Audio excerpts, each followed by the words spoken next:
warahmatullahi wabarakatuh. Alhamdulillahi binikmatihi tatimmus salihat. Wassalatu wassalamu ala rasulillah wa ala alihi wa sahbihi wa man walah. Yang dikasihi lagi dihormati pengurusi dan jawatan kuasa masjid, Al-Fadil Imam dan Bilal yang bertugas, para asatizah, para pendidik dan para pemimpin masyarakat, dan seluruh ahli jemaah muslimin, muslimat, hadirin dan hadirat yang dirahmati Allah sekalian. Pertamanya, marilah sama-sama kita memanjatkan rasa puji dan syukur kehadrat Allah Subhanahu wa taala dengan rahmat serta petunjuk daripadanya. Allah masih memanjangkan usia kita dan mengurniakan kesihatan yang baik kepada kita. Dan yang paling besarnya ialah kita dalam naungan nikmat iman dan Islam, meletakkan kita semua pada kedudukan yang jelas matlamat kewujudan kita di alam dunia untuk mengabdikan diri kepada Allah dengan mentaati segala perintahnya dan meninggalkan segala larangannya. Kita baru sahaja sama-sama mendirikan solat maghrib secara berjemaah yang merupakan nikmat yang besar. Nikmat solat berjemaah ini pilihan Allah Ta'ala ke atas kita semua. Namun barangkali lepas pada ni nak solat berjemaah di masjid ni ada kekangan, kerana Allah Ta'ala timpakan musibah kepada kita, ujian-ujian yang dilihat kepada darurat yang mungkin kita tak dapat lagi mendirikan secara berjemaah dalam tempoh yang terdekat. Kita sedia maklum bahawa tersebarnya wabak penyakit yang bahaya yang boleh memberi risiko kepada kematian. Namun mudah-mudahan kita semua dalam pemeliharaan Allah dan mendapat perlindungan daripadanya, insya-Allah. Insya-Allah pada malam ini kita akan sambung pengajian hadis kita, iaitulah daripada pengajian kitab hadis 40 hadis peristiwa akhir zaman, hadis yang ketiga. Seluruh dunia datang mengerumuni dunia Islam. An Thawban radhiyallahu anhu qala qala Rasulullah sallallahu alaihi wasallam yushikul umam an tada'a alaikum kama tada'al akalatu ila qas'atiha.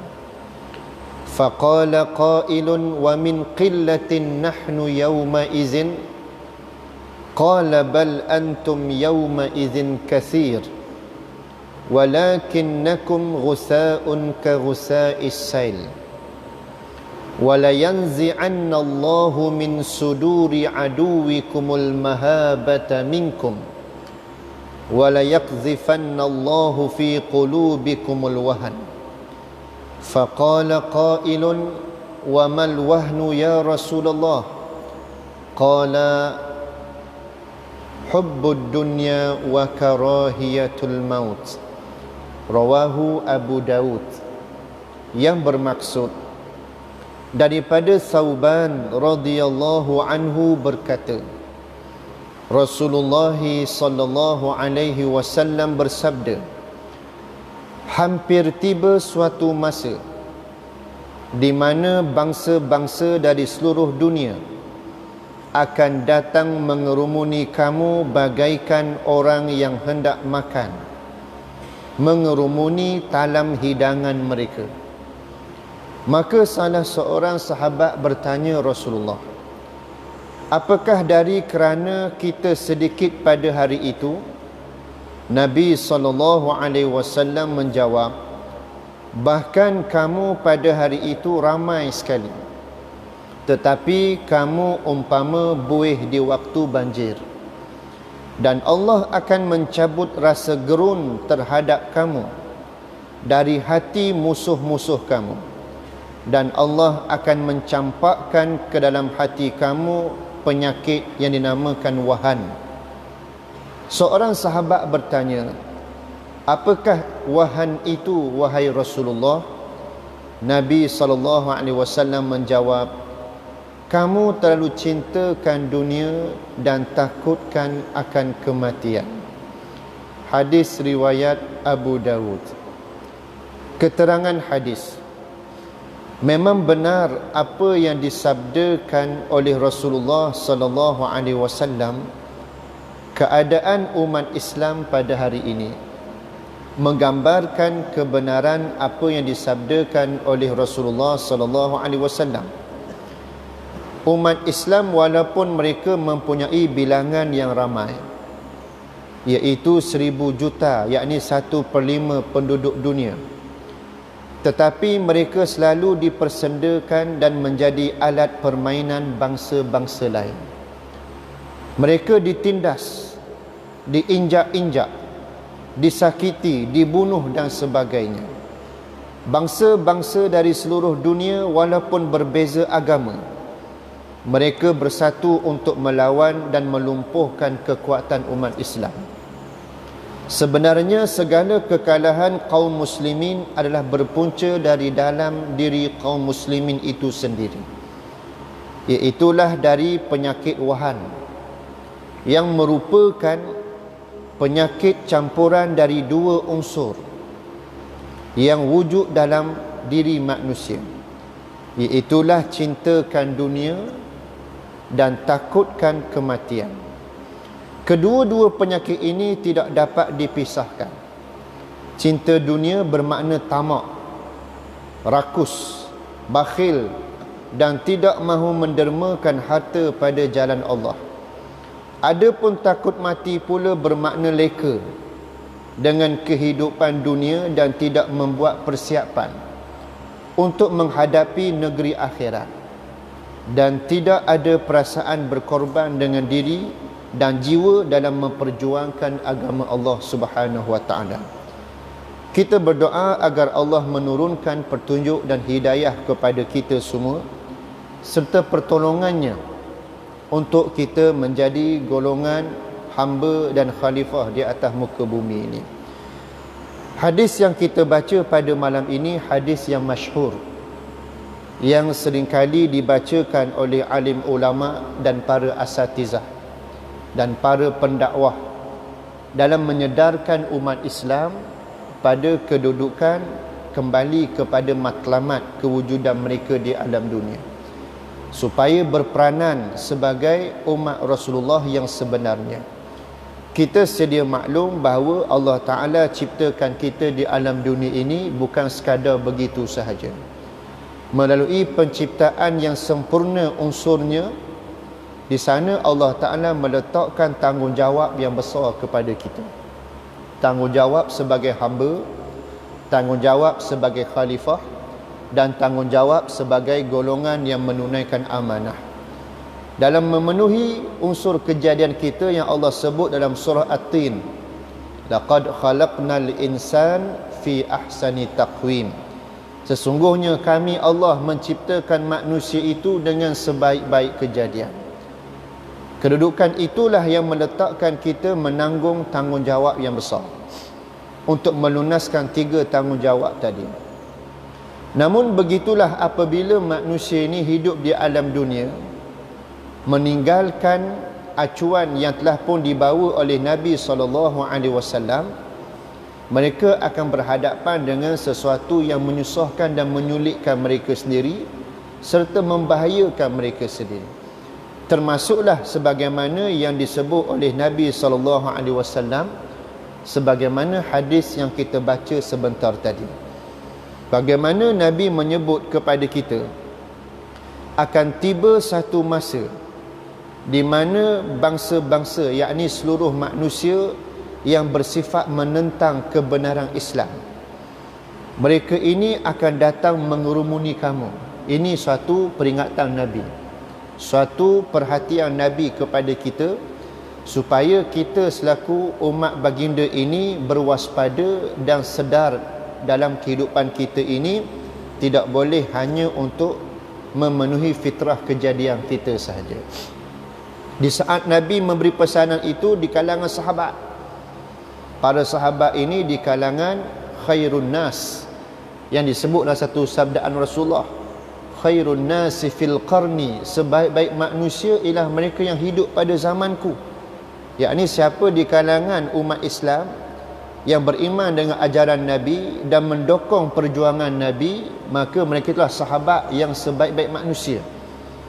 Maka Nabi sedang bersabda di hadapan sebaik-baik manusia pada waktu itu, generasi awal umat Islam. Apa yang Nabi sebut ialah satu masa nanti akan berlaku seluruh dunia ataupun seluruh manusia yang bersifat menentang kebenaran ini akan mengerumuni kamu, yakni akan mengepung kamu, orang Islam, orang beriman. Maka bila Nabi menyatakan demikian, maka sahabat bertanya Rasulullah, adakah sebab kita sedikit pada waktu itu wahai Rasulullah? Seolah-olah macam umat Islam berada pada kedudukan yang lemah kerana sedang dikepung, dilingkungi oleh seluruh dunia, seluruh manusia. Lalu sahabat terlintas pada benak fikiran mereka dan bertanya kepada Rasulullah, adakah sebab situasi umat Islam pada waktu itu sedikit? Lalu Nabi berkata, bahkan kamu ramai, bal antum katsir walakinnakum ghusaun. Bahkan kamu ramai, tetapi ramainya kamu pada saat itu tak membawa makna apa-apa. Maknanya apa? Kita dilihat ramai bilangan kita, tapi kita berada pada kedudukan yang dilihat lemah, tumpul, tidak ada kekuatan. Dilihat sebagai pasif, tidak ada gah, tidak ada hemah, tidak ada izzah. Kenapa berlaku demikian? Sehingga Nabi mengumpamakan kedudukan kita pada saat itu ialah ibarat buih selepas berlakunya banjir. Kalau kita tengok bijaknya, jauhnya perumpamaan dan perbandingan Nabi SAW ini dengan menggambarkan suatu situasi akhir zaman ni umat Islam ramai macam buih selepas berlakunya banjir. Tetapi buih itu sifatnya apa? Rapuh, tidak bertahan lama. Maka begitulah sifat orang Islam. Dalam keadaan jumlah mereka ramai, tapi bilangan saja ramai, kuantiti je dilihat sebagai jumlah yang besar, tapi kualitinya tidak ada. Maksudnya tidak ada kualiti. Maknanya jiwa yang tersasar daripada matlamat kehidupan yang sebenarnya. Sehingga Allah Ta'ala meletakkan bagaimana kedudukan umat akhir zaman itu melalui sabdaan Rasulullah, iaitulah Allah sudah mencampakkan rasa gerun, ataupun Allah dah hilangkan perasaan gerun dan hormat musuh kepada orang Islam. Kerana Allah mencampakkan hati orang Islam pada waktu itu satu penyakit yang dinamakan al-wahan. Bila sahabat minta penjelasan Nabi, apakah itu al-wahan? Maka Nabi beritahu, kamu terlalu kasihkan dunia, hubbud dunia, terlalu kasihkan dunia. Dan yang kedua, wa karahiyatul maut, dan kamu takut serta bencikan akan kematian. Ini dua penyakit yang akan melanda umat akhir zaman. Umat akhir zaman termasuk kita yang ada pada hari ini. Umat akhir zaman ni yang masukkan diri orang Islam, umat Rasulullah. Yang mana akhir zaman kita orang Islam akan berhadapan dengan ujian yang berat. Ujian yang mana musuh tak perlu mari hunuskan senjata tajamnya kepada kita, tetapi sudah cukup mereka memasang perangkap dengan menghancurkan umat Islam dengan dua penyakit tadi. Dua penyakit tadi, kasihkan dunia, bencikan akan kematian ataupun takutkan akan kematian. Maka dia dilabelkan atas satu nama, namanya al-wahan. Maka perkara ini sudah pun kita lihat dan menyaksikan suatu realiti berlaku dalam kehidupan kita umat Islam akhir zaman ini, sehingga menjadikan kita orang Islam pada kedudukan yang lemah, kedudukan yang tidak ada kekuatan. Sedangkan bila kita sebut kita orang Islam ini, umat Rasulullah berada pada kedudukan yang hebat. Allah Ta'ala sendiri telah mengisytiharkan kehebatan kita umat akhir zaman ni. Antaranya yang disebut dalam surah Al-Baqarah ayat 143 yang seringkali saya baca sebelum ini. Wa kadzalika ja'alnakum ummatan wasatan litakunu syuhada'a 'alan nas wa yakuna ar-rasulu 'alaikum syahida. Dan demikianlah kami jadikan kamu, siapa kamu tadi? Umat Rasulullah, umat Muhammad sallallahu alaihi wasallam, termasuk kita yang ada pada hari ini. Apa yang Allah Ta'ala isytiharkan, dan demikianlah kami jadikan kamu wahai umat Muhammad sallallahu alaihi wasallam sebagai ummatan wasata, umat pertengahan. Maksud umat pertengahan ni ialah umat yang muncul di celah-celah ketamadunan manusia yang jauh menyimpang daripada matlamat kehidupan mereka. Muncul di celah-celah dengan membawa nilai Al-Quran dan Sunnah. Dan itulah yang berjaya ditunjukkan oleh Rasulullah dan para sahabat generasi awal umat Islam, sehingga mereka melakarkan sejarah yang hebat dalam tamadun umat Islam. Sehingga Allah mengisytiharkan pada kedudukan yang demikian sebagai ummatan wasata, sehingga menjadi persaksian bagi manusia yang ada pada waktu itu. Namun nilai inilah yang kita nak ambil semula semangatnya. Kita nak bina semula kekuatannya, yang sudah jauh hilang dalam genggaman kita umat akhir zaman ini. Yang kita lihat, kita terpalit dengan penyakit yang Nabi amarankan kepada kita melalui hadis yang kita baca tadi. Umat akhir zaman hari ini, dia dah terpalit dengan penyakit al-wahan, kasihkan dunia, takut serta bencikan akan kematian. Lalu mereka mengambil pendekatan hidup, memikirkan dan hanya mengejar matlamat kehidupan mereka untuk mengenyangkan nafsu-nafsu syahwat mereka sahaja. Bila mengenyangkan nafsu syahwat ini, sudah pasti mereka ini dambakan dan tamakkan kepada apa dia? Dunia mengatasi akhirat. Tu yang timbul golongan orang yang gila harta, yang tidak ambil kira halal haram dalam kehidupan. Orang yang gilakan jawatan, pangkat, kuasa, nak jadi ketua, nak jadi Perdana Menteri, dah sampai kesudah dak kira dah. Bahana tak bahana, nyusah korang tak nyusah korang. Dah ada orang spesies macam tu. Dah zaman kita pun ada. Dah pun tak hilang lagi penyakit tu, masih ada lagi membara. Dah dia meroyang. Dah ada tak tahulah kat mana. Tapi yang penting dalam Malaysia. Dah maka ini penyakit akhir zaman, iaitulah dia mari dambakan sesuatu yang hanya untuk mengenyangkan nafsu dia, keinginan dia saja. Dia tak fikir dah kepada maslahah ammah, kepada maslahah kepentingan awam, kepentingan umum dan sebagainya. Mari gila harta, mari gila kuasa, mari gila perempuan, mari serba-serba gila yang payah nak berubat learning, yang tidak ada ubat di farmasi dan di klinik di hospital ubat ni, melainkan ubatnya merawat dengan Quran dan hadis. Merawat kembali kepada agama, kembali pada petunjuk, maka manusia akan jadi terbina semula nilai modal insan tadi. Sebab kita ni jadi Allah letakkan kedudukan mulia sebagai ahsani taqwim ni, sebab Allah Ta'ala kurniakan kepada kita ni hati yang boleh dibentuk dengan apa?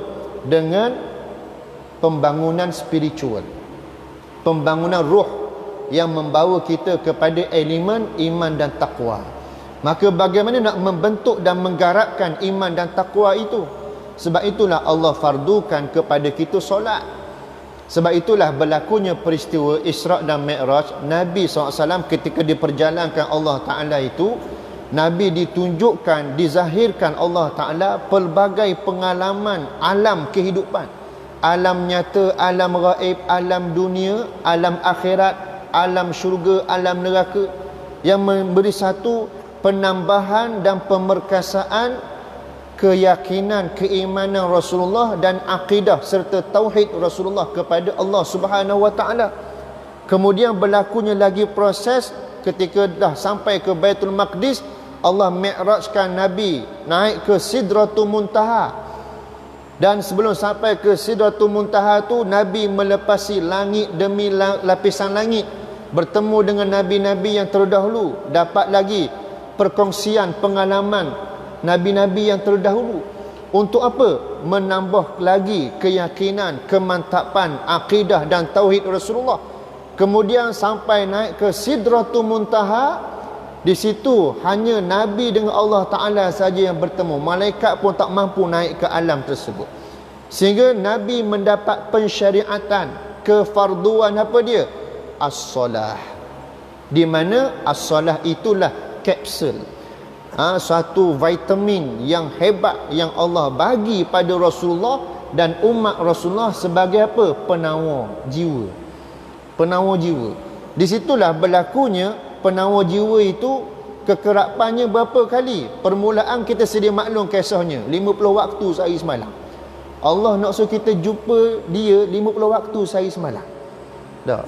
Kalau takdir betul begitu daripada awal tak berubah-ubah kefarduannya, jawab dia tak ada awak kerja buat kita. Tak. Tapi Allah Ta'ala ada Rahman, pemurah dan penyayangnya. Di saat Nabi SAW mendapat nasihat dari Nabi Musa AS, sehingga diberi kelonggaran kefarduan solat itu 5 waktu sehari semalam. Allah Ta'ala sengaja aturkan, programkan waktu nak jumpa dengan dia 5 waktu. Mana ada raja nak jumpa rakyat dia 5 kali sehari? Ini sebab mikir logik kita. Ataupun CEO, bos nak jumpa pekerja dia 5 kali sehari. Tak padang ke benda tak. Tak dia kerja buat jawab dia. Takkan ada. Sebab nak suruh buat kerja. Tapi Allah Ta'ala nak jumpa makhluknya, hambanya 5 waktu sekali semalam. Tapi dalam pada Allah aturkan sedia ruang nak jumpa dengan dia tu, banyaknya kalangan makhluknya larikan diri daripadanya. Tak boleh solat dengan, tak boleh mendirikan sembahyang, tak boleh jumpa dengan Allah. Sedangkan waktu solat itu sebenarnya R&R, rehat dan rawat. Tak? Macam kita travelling dah, rehat dan rawat. Berhenti kat tepi jalan, highway tu ada R&R. Apa tujuan? Untuk merehatkan dan merawat pemandu tu yang memandu kenderaan, letih.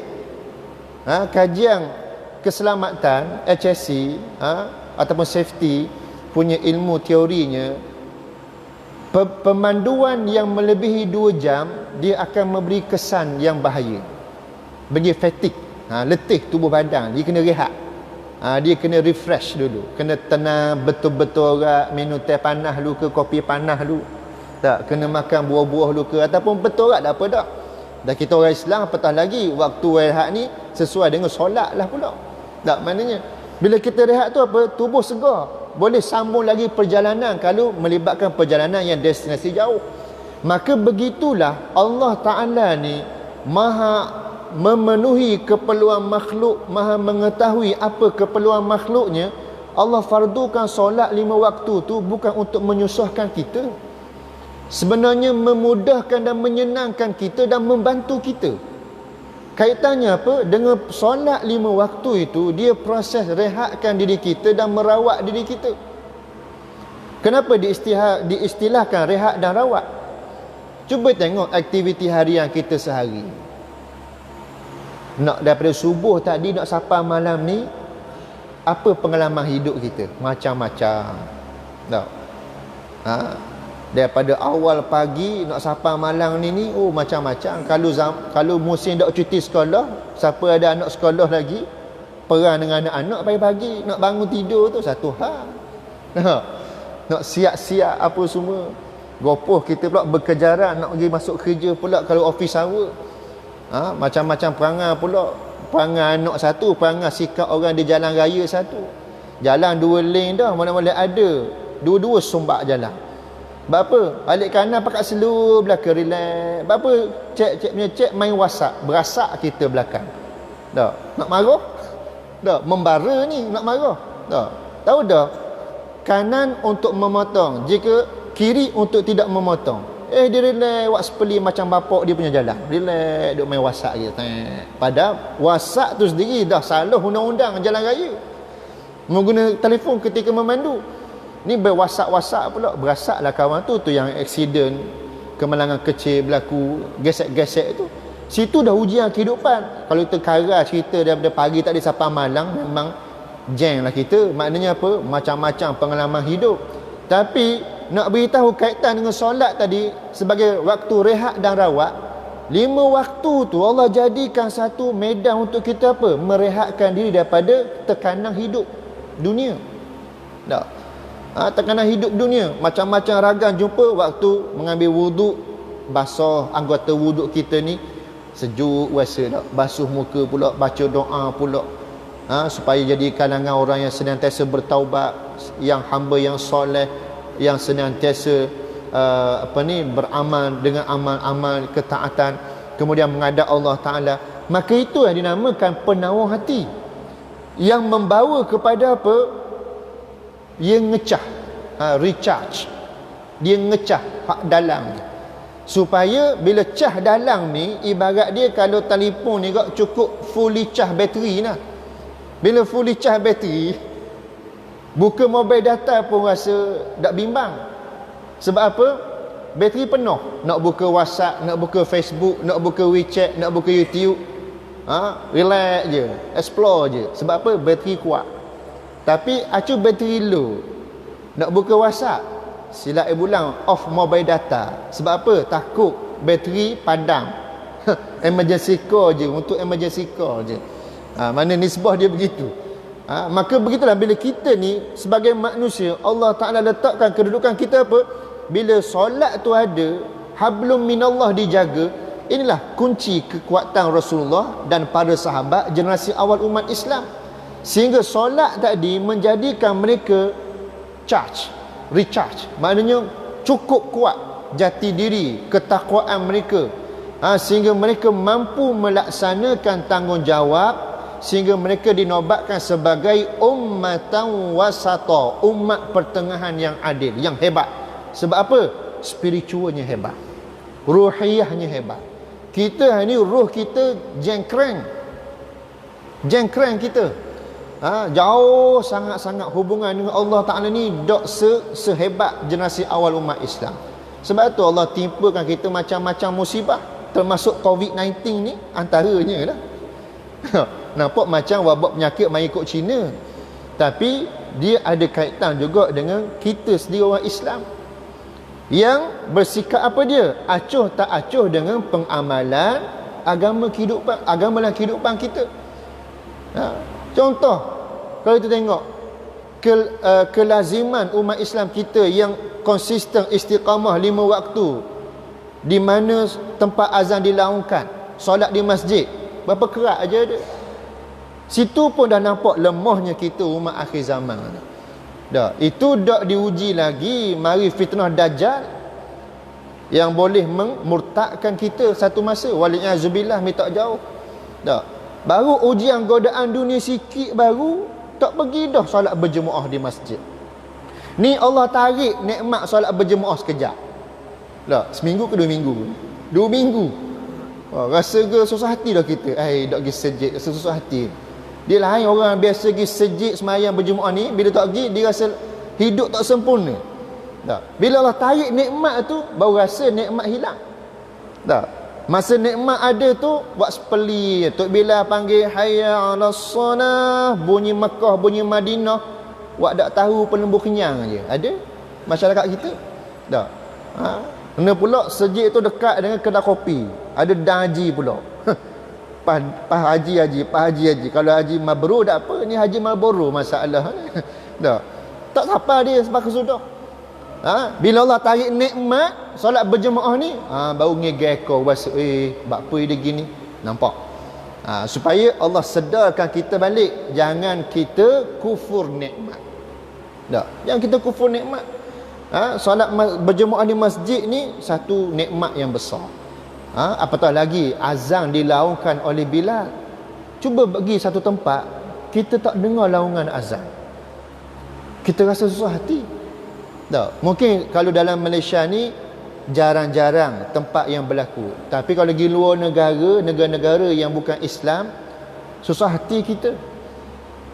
Dan kita dah biasa terikat dengan 5 waktu solat. Tiba-tiba siapa-siapa tak tahu waktu azan, waktu solat tak masuk waktu mana. azan tak didengar, tak dilaungkan, tak didendangkan. Bahkan kita sekarang ni pun mungkin satu masa kalau kita masih lagi tak sedarkan diri untuk tidak beramal sebaiknya sepenuhnya dengan ajaran Islam yang Allah kurniakan kepada kita, mungkin satu masa tak dengar dah Allahu Akbar, laungan azan. Dah. Bunyi laungan lain, pesan lain pula ada. Dah. Ada. Sekarang pun dah berlaku dah. Ini satu perkara yang perlu kita sedar. Generasi awal umat Islam, solat tu sendiri sebagai apa? Penawar, kapsul yang mahal. Sehingga mereka berjaya menggegarkan dunia. Sehingga musuh pun takut dan gerun kepada generasi awal umat Islam. Maksud gerun dan takut ni bukan bermaksud orang Islam pada generasi awal itu mereka dilihat ganas, semelih tekuk orang. Tak. Takut dan gerun maksud di sini ialah musuh tengok ni tak mudah. Dia main diri bulu lama. Jenggi hebat ni orang Islam, generasi awal umat Islam. Tak mudah nak diperkatak-katikkan. Ada goh, ada hemah. Kita hari ni musuh tengok lugar. Sebab apa? Dah ditimpa penyakit al-wahan, hak Nabi sebut tadi. Penyakit wahan tadi apa? Kasihkan dunia, takut dan bencikan kematian. Dah. Berapa ramai di kalangan orang Islam kita kasihkan dunia, hak gila kuasa, gila harta, gila perempuan. Akhirnya keadaan kita orang Islam tidak ada izzah, tidak ada kehebatan, tidak ada goh. Cuba tengok negara-negara umat Islam, kepimpinan negara umat Islam yang ada dalam dunia pada hari ini. Mana yang menampakkan izzah yang menggerunkan musuh? Tak nampak. Kalau nampak ketara sikit pun Turki yang berani menyanggah kezaliman, kebatilan kuasa-kuasa besar dunia ataupun negara-negara yang bersifat ganas dan zalim kepada umat Islam khususnya. Pemimpin negara umat Islam yang lain terkedu senyap, tak kata apa. Ini yang digambarkan oleh Rasulullah sebenarnya. Satu masa umat Islam dikerumuni oleh musuh-musuh Allah Ta'ala tadi. Dan kita menyaksikan hari ini satu kebenaran. Contoh, tengok umat Islam dalam kelompok yang kecil dalam negara kafir, apa berlaku? Di Kashmir, di India. Apa yang berlaku di Myanmar, etnik Rohingya. Dan apa yang berlaku pada negara yang dilihat negara Islam sendiri. Contoh Syria. Diganyang orang Islam yang beriman kepada Allah Ta'ala. Apa yang berlaku pada umat Islam di Yaman, di Sudan. Dan begitulah yang berlaku di negara-negara yang lain yang kita lihat. Benarnya apa yang Nabi sebut tadi, akibat cintakan dunia, takutkan mati, maka kegagalan untuk berpegang pada prinsip yang sebenarnya tidak berlaku dalam kehidupan umat Islam. Termasuk dalam negara kita sendiri pun 22 bulan yang lalu mengalami nasib yang sama. Tak, mahal tu ayat 22 bulan yang lalu tu. Yang faham-fahamlah. Perik 22 bulan yang lalu hampir nak cabut Islam sebagai agama persekutuan tu, nak ditukar kepada hak sama rata agama. Ini bahaya. Penting kita memahami hadis ni menunjukkan apa? Tersirat di sebalik tuntutan Rasulullah kepada kita ni apa dia? Umat Islam perlu melakukan persiapan dan persediaan pembinaan jati diri dan pembinaan tamadun yang hebat.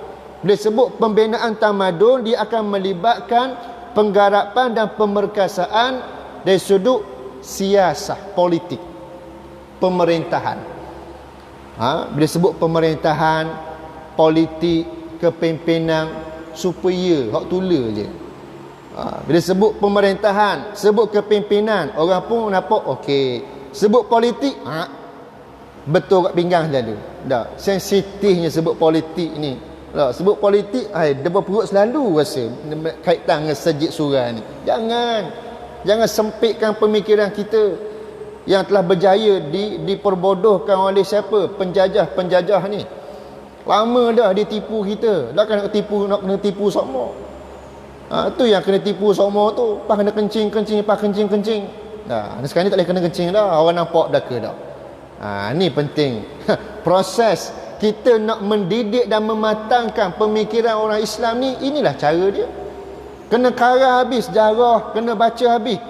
Tengok zaman Rasulullah, zaman para sahabat, zaman kita dan zaman yang mendatang. Kita kena baca belaka pelbagai sudut tadi. Supaya apa dia?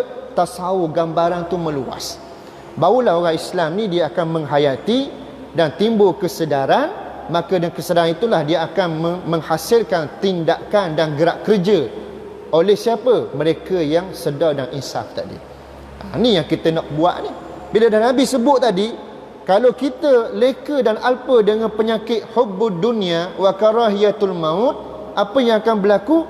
Maka kita berada pada kepungan musuh-musuh Allah. Maka bila kepungan musuh-musuh Allah Ta'ala jadi, dia akan jadi kuat bila kita terbelenggu penyakit alwahan tadi. Jadi kita kena atasi penyakit itu. Kita kena hapuskan penyakit itu. Maka dia tak boleh nak hapuskan penyakit itu beli ubat dekat klinik Panadol macam Panadol, tak ada. Nak hapuskan penyakit alwahan ini, umat Islam kena perkasakan majlis ilmu, memahami dan menghayati ilmu, khususnya ilmu Al-Quran, ilmu As-Sunnah, sehingga membawa mereka kepada kefahaman dan penghayatan. Itu satu. Dan mereka mesti menghayati akan sejarah umat Islam. Baru dia akan timbul kesedaran. Sejarah umat Islam, sejarah para sahabat Rasulullah, para nabi, sejarah para sahabat, sejarah umat Islam dan kepimpinan Islam. Dan juga sejarah kemerdekaan negara masing-masing. Dia kena baca. Baru dia akan timbul satu kesedaran tadi, supaya apa dia? Dia akan dapat menangkis penyakit alwahan tadi. Dan yang ketiga, mesti menggarapkan suasana yang membawa kepada amal-amal soleh. Amal-amal soleh. Ini dia akan membantu kepada apa? Pembentukan masyarakat yang dinamakan masyarakat madani rabbani. Itulah yang berjaya dibina oleh Rasulullah. Bermula di Madinah, setelah diusahakan di Mekah mendapat halangan, tentangan yang begitu kuat, maka Nabi bina kekuatan itu di Madinah. Nabi bentuk acuan itu. Nabi bina masjid. Lepas bina masjid, Nabi jadikan masjid sebagai medan dan pusat menyebarkan ilmu. Maka di situ berlaku proses pembinaan jati diri manusia dengan diterapkan kefarduan solat, dan juga berlakunya proses hablum minan nas, pembinaan manusia dengan manusia. Dibinanya suatu nilai kemanusiaan, kemasyarakatan yang mesti diambil kira halal haram dalam perhitungan kehidupannya. Maka akhirnya terbentuklah apa yang dikatakan masyarakat madani rabbani, yang berteraskan kepada konsep dan perintah yang Allah dan Rasul nyatakan. Sebab tu mereka berjaya membina kekuatan, sehingga hanya dalam tempoh 8 tahun sahaja, berbanding di Mekah 13 tahun usaha dilakukan tak berhasil.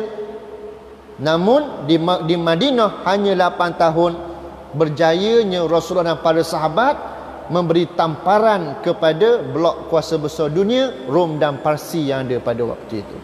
Sehingga semenanjung Arab dapat lihat, inilah dia Islam, gaya hidup yang memenuhi fitrah kejadian manusia.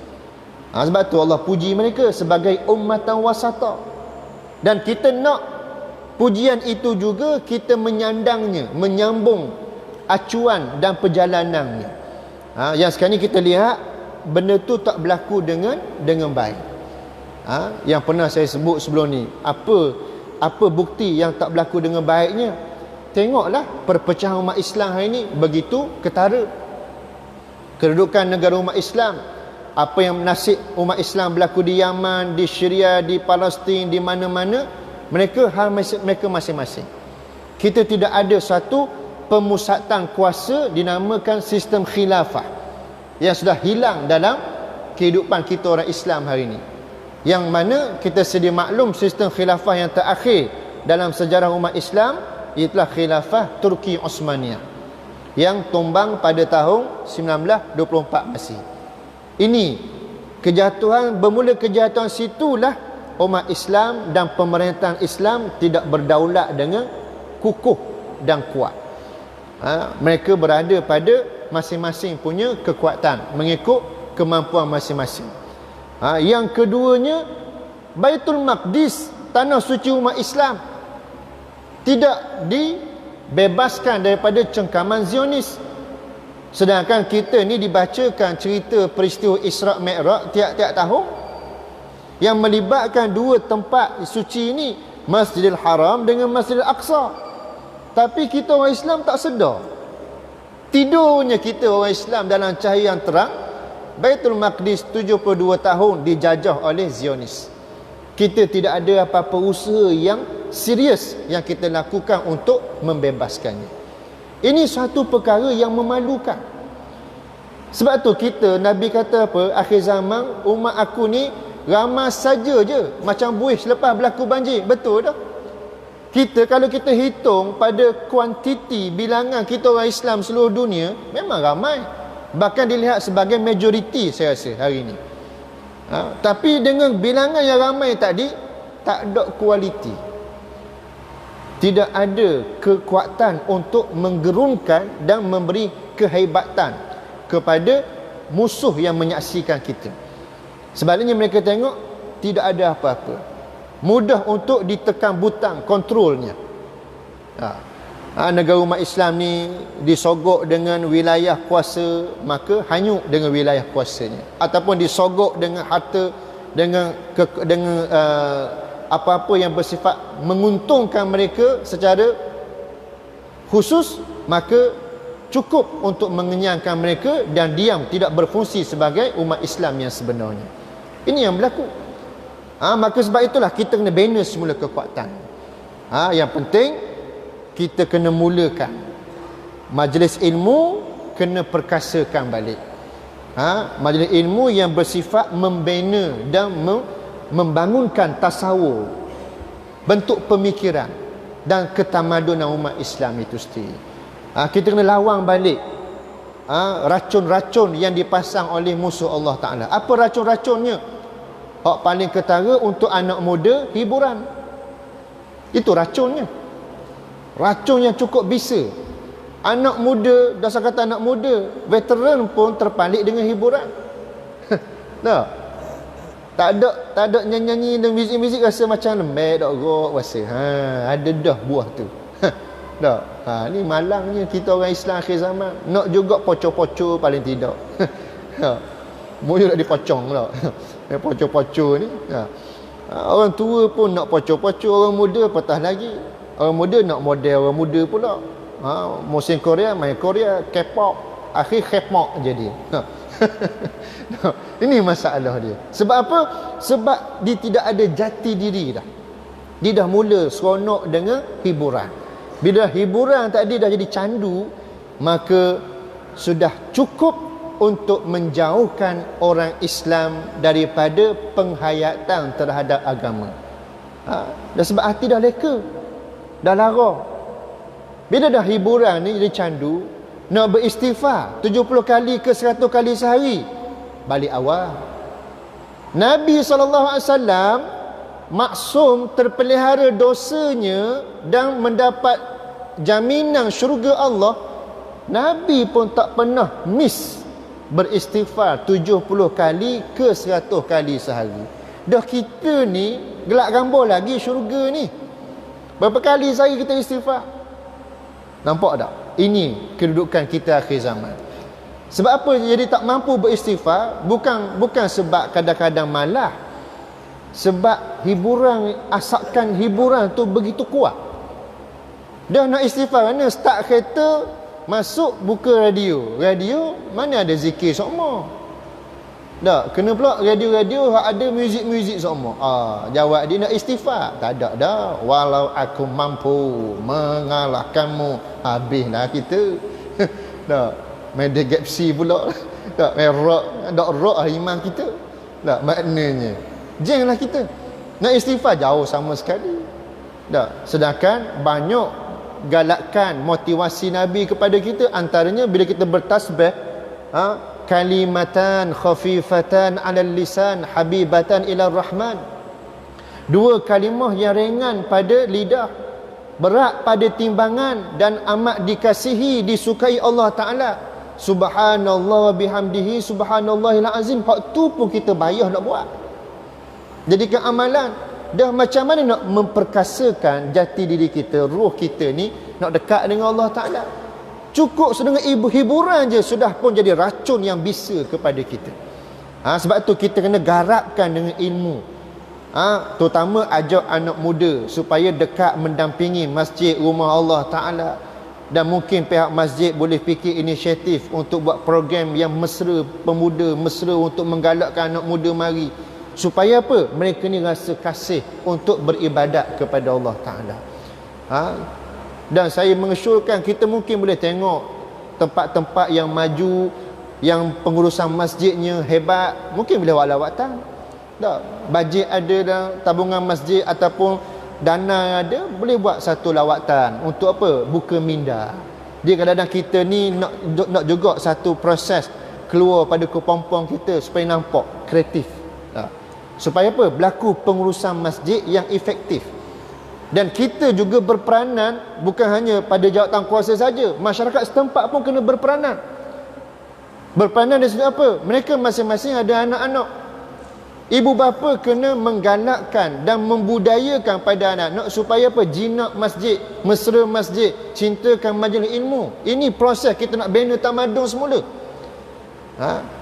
Susah ustaz, biuk semua. Inilah penting ibu bapa berperanan. Disebut berperanan ni bukan sekadar suruh hehehe gitu je.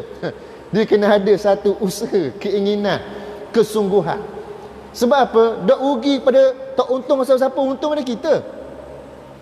Nabi kabadah, iza mata bnu Adam in qata amalu illa min salas. Bila mati anak Adam, terputus segala urusan kehidupannya dengan kehidupan dunia kecuali 3 perkara. Apa dia? Sadaqatun jariyah. Yang pertama sedekah jariah, pitih mah dia ada, dia sedekah. Untuk apa? Kelangsungan pahalanya berjalan. Sedekah untuk masjid, untuk pendidikan, untuk perjuangan Islam, untuk rumah anak yatim, untuk pusat tahfiz dan sebagainya. Maka pahala tu ngalir semua ke dia. Itu yang pertama. Yang kedua, ilmun yuntafi'u bihi. Ilmu yang bermanfaat. Dia belajar, dia menadah, dia faham, dia tolong ajar, didik anak-anak dia pula. Tu satu, hak paling hampir. Suami didik isteri, isteri didik anak-anak pula dan sebagainya. Itu satu proses tautan ilmu yang bermanfaat untuk diri dia. Kemudian wa waladun salih yad'ulah, anak-anak yang soleh yang mendoakannya. Dan kalau kita pula ada kekuatan bawa anak, minatkan mereka dengan ilmu, mendampingi masjid, cintakan ilmu, majlis ilmu dan sebagainya, lekat hawa, lekat tabiat, lekat minat tu sampai ke besar dia bawa sehingga anak cucu cicit dia pula, maka doa untuk kita tak putus semua. Ni maksudnya doa anak yang soleh. Hak ni lah proses kita nak bina semula ketamadunan kita orang Islam yang sudah jauh runtuh pada hari ini. Supaya apa? Supaya kita dapat mencegah penyakit al-wahan yang Nabi amarangkan kepada kita tadi. Kalau kita dak usaha ni memang payah, susah. Dia tak akan berlaku sekata perkembangan dan proses untuk membaiki tadi. Maka sebab itulah saya amat menyeru supaya kita sama-sama baiki. Sebab kita ni ancaman ideologi pemikiran begitu bahaya. Dah, tengok 22 bulan yang lalu sudah lah. Mari liberalisme je habis punah. Nak apa? Nak cuba momokkan dalam pemikiran ni bahawa apa? Sama rata agama ni lah kehidupan. Mana boleh sama rata agama dan kehidupan? Allah sebut dalam Quran dengan jelas, inna dina indallahil Islam. Agama yang hanya diterima di sisi Allah hanyalah Islam. Wa man yabtaghi ghairal islami dinan falan yuqbala minhu wa huwa fil akhirati minal khasirin. Sesiapa yang mencari dan mengambil selain daripada Islam dalam kehidupannya, maka ia tidak diterima di sisi Allah dan dia pada hari akhirat kelak termasuk di kalangan orang-orang yang rugi.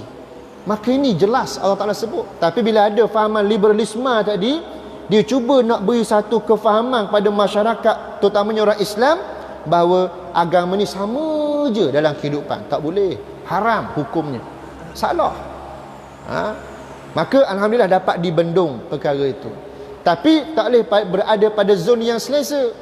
Sebab sifat kafirin yang memusuhi agama Allah Ta'ala ni, Allah sebut dengan jelas dalam Quran, wala yazaluna yuqatilunakum hatta yaruddukum an dinikum in istata'u.